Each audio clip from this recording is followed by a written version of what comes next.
శ్రీ సాయినాథాయ నమః. శ్రీ సాయి సచ్చరిత్రము 3వ అధ్యాయము. సాయిబాబా అనుమతి వాగ్దానము. భక్తులకు వేర్వేరు పనులు నియమించుట. సాయిబాబా కథలు దీపస్తంభములు. సాయిబాబా మాతృప్రేమ రోహిలా కథ. సాయిబాబా యొక్క అమృతతుల్యమగు పలుకులు. సాయిబాబా యొక్క అనుమతి వాగ్దానము. వెనుకటి అధ్యాయములో వర్ణించిన ప్రకారము శ్రీ సాయి సచ్చరిత్ర వ్రాయుటకు బాబా పూర్తి అనుమతి నొసగించు ఇట్లు నుడివిరి. సచ్చరిత్ర వ్రాయు విషయములో నా పూర్తి సమ్మతి గలదు. నీ పనిని నీవు నిర్వర్తించుము, భయపడకుము, మనస్సు నిలకడగా నుంచుము, నా మాటలయందు విశ్వాసముంచుము. నా లీలలు వ్రాసినచో నా విద్య అంతరించిపోవును. శ్రద్ధాభక్తులతో వానిని వినినవారికి ప్రపంచమందు వ్యామోహము క్షీణించును. బలమైన ప్రేమాభక్తి కెరటములు లేచును. ఎవరైతే నా లీలలలో మునిగెదరో వారికి జ్ఞానరత్నములు లభించును. ఇది విని రచయిత మిక్కిలి సంతసించెను.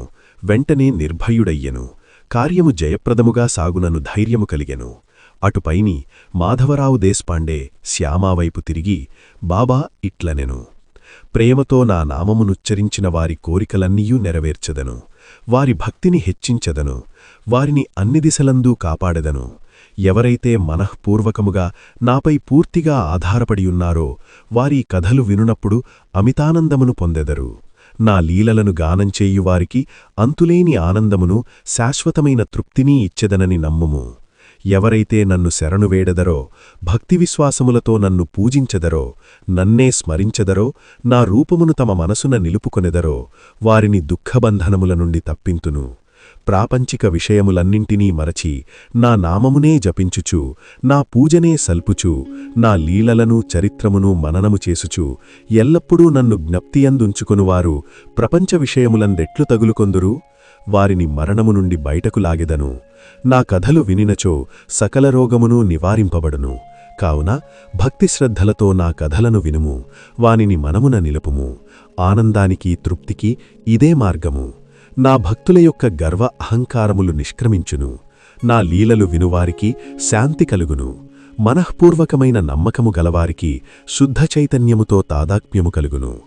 సాయి సాయి అను నామమును జ్ఞప్తియందుంచుకున్నంత మాత్రమున చెడు పలుకుట వలన వినుట వలన కలుగు పాపములు తొలగిపోవును. భక్తులకు వేర్వేరు పనులు నియమించుట. భగవంతుడు వేర్వేరు భక్తులను వేర్వేరు పనులకు నియమించును. కొందరు దేవాలయములు, మఠములు, తీర్థాలు, నది ఒడ్డున మెట్లు మొదలగునవి నిర్మించుటకు నియమితులౌదురు. భగవంతుని లీలలను పాడుటకు కొందరు నియుక్తులౌదురు. కొందరు తీర్థయాత్రలకు పోదురు. సచ్చరిత్ర వ్రాయుటకు నాకీ పని నియమించబడినది.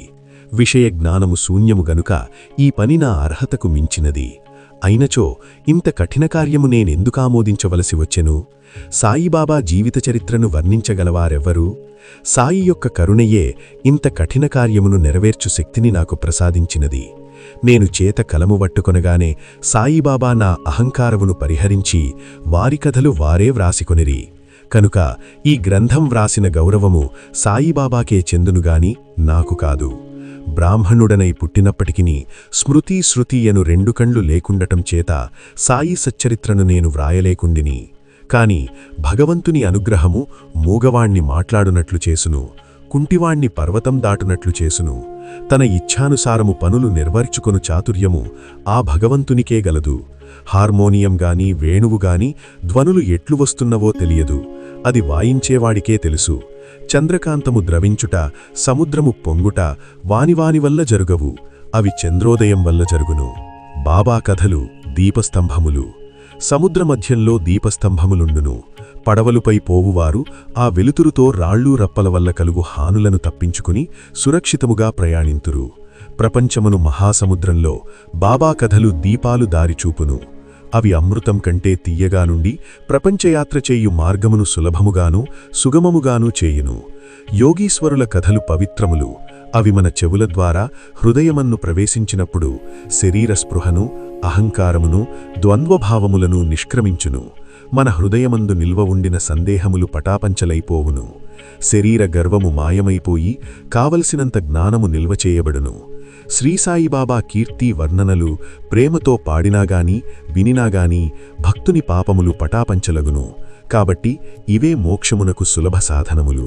కృతయుగములో శమధమములు అనగా నిశ్చల మనస్సు, శరీరము, త్రేతాయుగములో యాగము, ద్వాపరయుగములో పూజ, కలియుగములో భగవన్మహిమలను నామములను పాడుట మోక్షమార్గములు.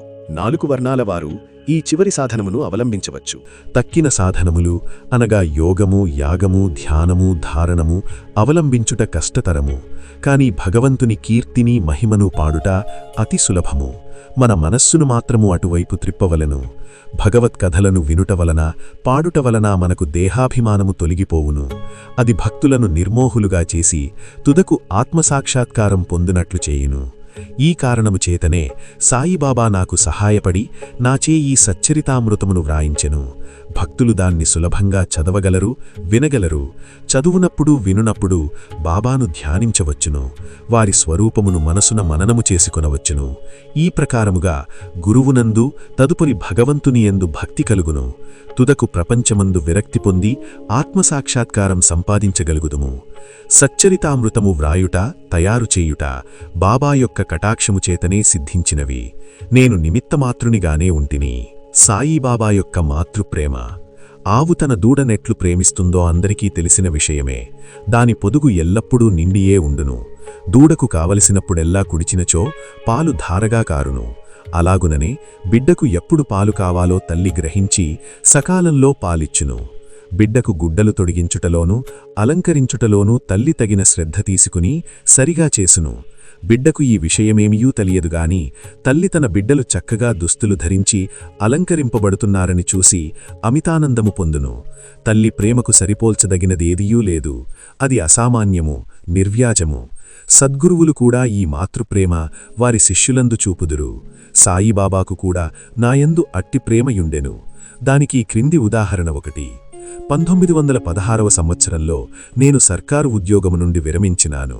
నాకియ నిశ్చయించిన పింఛను కుటుంబాన్ని గౌరవంగా సాకుటకు చాలదు. గురుపౌర్ణమి నాడు ఇతర భక్తులతో నేను కూడా సిరిడీకి పోయాను. అన్నా చించనీకర్ నా గురించి బాబాతో ఇట్లనెను: దయచేసి ఈ అన్నాసాహెబ్ యందు దాక్షిణ్యము చూపుము. వాడికి వచ్చు పింఛను సరిపోదు. వాడి కుటుంబం పెరుగుతున్నది. వాడికింకేదైనా ఉద్యోగం ఇప్పించుము. వాడి ఆతురతను తీర్చి నిశ్చింతను కలుగచేయుము. అందులకు బాబా ఇట్లు జవాబిచ్చెను: వాడికింకొక ఉద్యోగము దొరుకును. కాని వాడిప్పుడు నా సేవతో తృప్తిపడవలను. వాడి భోజనపాత్రలు ఎప్పుడూ పూర్ణముగానే ఉండును. అవి ఎన్నటికీ నిండుకొనవు. వాడి దృష్టినంతటినీ నా వైపు త్రిప్పవలను. నాస్తికుల దుర్మార్గుల సహవాసము విడవలను. అందరి ఎడల అణకుము, నమ్రతా ఉండవలను. నన్ను హృదయపూర్వకముగా పూజించవలను.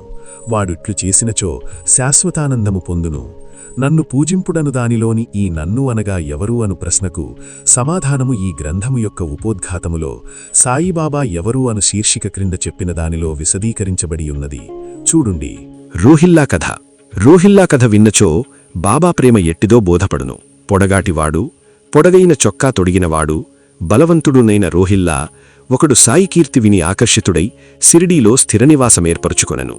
రాత్రింబగళ్ళు ఖురాన్లోని కల్మాను చదువుచూ అల్లాహు అక్బర్ అని ఆబోతు రంకెవేసినట్లు బిగ్గరగా అరవడం వల్ల పగలంతా పాలములో కష్టపడి పనిచేసిన ఇంటికి వచ్చిన సిరిడీ ప్రజలకు రాత్రి నిద్రభంగము, అసౌకర్యమూ కలుగుచుండెను. కొన్నాళ్ల వరకు వారు దీన్ని ఓర్చుకొనిరి. చివరకు ఆ బాధ ఓర్వలేక బాబా వద్దకేకి రోహిల్లా అరుపులను ఆపమని బతిమాలిరి.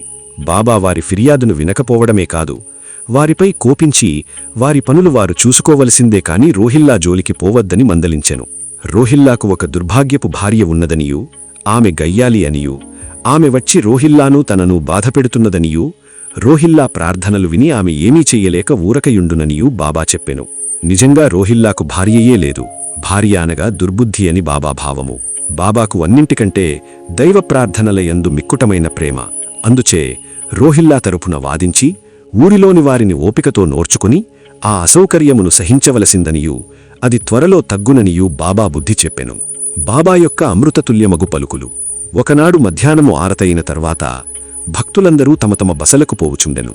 అప్పుడు వారికి బాబా ఈ క్రింది చక్కని ఉపదేశమిచ్చెను: మీరు ఎక్కడున్నా ఏమి చేస్తున్నా నాకు తెలుసునని బాగుగా జ్ఞాపకముంచుకోండి. నేను అందరి హృదయాల పాలించువాడను, అందరి హృదయాలలో నివసించువాడను. నేను ప్రపంచములో గల చరాచర జీవకోటిని ఆవరించియున్నాను. ఈ జగత్తును నడిపించువాడను నేనే. సూత్రధారిని నేనే. నేనే జగన్మాతను. త్రిగుణాల సామరస్యమును నేనే. ఇంద్రియ చాలకుడను నేనే. సృష్టి స్థితిలయ కారకుడను నేనే. ఎవరైతే తమ దృష్టిని నావైపు త్రిప్పెదరో వారికి ఏ హానిగాని బాధగానీ కలుగదు. నన్ను మరచిన వారిని మాయ శిక్షించును. పురుగులు, చీమలు తదితర దృశ్యమాన చరాచర జీవకోటి అంతయు నా శరీరమే, నా రూపమే. ఈ చక్కని అమూల్యమైన మాటలు విని వెంటనే నా మనస్సులో ఏ నౌకరీ కొరకు యత్నించకుండా గురుసేవలోనే నిమగ్నమగుటకు నిశ్చయించుకొన్నాను. కాని అన్నా చించనీకర్ ప్రశ్నకు బాబా చెప్పిన సమాధానము నా మనస్సునందుండెను. అది జరుగునా లేదా అని సందేహం కలుగుచుండెను. భవిష్యత్తులో బాబా పలికిన పలుకులు సత్యమైనవి. నాకొక సర్కారు ఉద్యోగము దొరికెను. కాని అది కొద్దికాలము వరకే. అటుపైని వేరే పని ఏదీ చెయ్యకుండా శ్రీసాయి సేవకు నా జీవితమంతయూ సమర్పించితిని.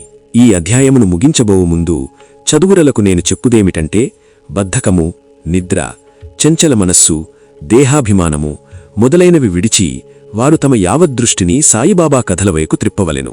వారి ప్రేమ సహజంగా ఉండవలెను. వారు భక్తి యొక్క రహస్యమును తెలుసుకొనుగాక. ఇతర మార్గాలు అవలంబించి అనవసరంగా అలసిపోవద్దు. అందరూ ఒకే మార్గమును తొక్కుగాక, అనగా శ్రీసాయి కథలను విందుగాక. ఇది వారి అజ్ఞానమును నశింపజేయును, మోక్షమును సంపాదింపచేయును. లోదిబాని ఎక్కడున్నప్పటికినీ వాని మనస్సు తాను పాతిపెట్టిన సొత్తందే ఉండినట్లు బాబాను కూడా అందరూ తమ హృదయములందు స్థాపించుకొనుగాక. 3వ అధ్యాయము సంపూర్ణము. సద్గురు శ్రీసాయినాథార్పణమస్తు. శుభం భవతు.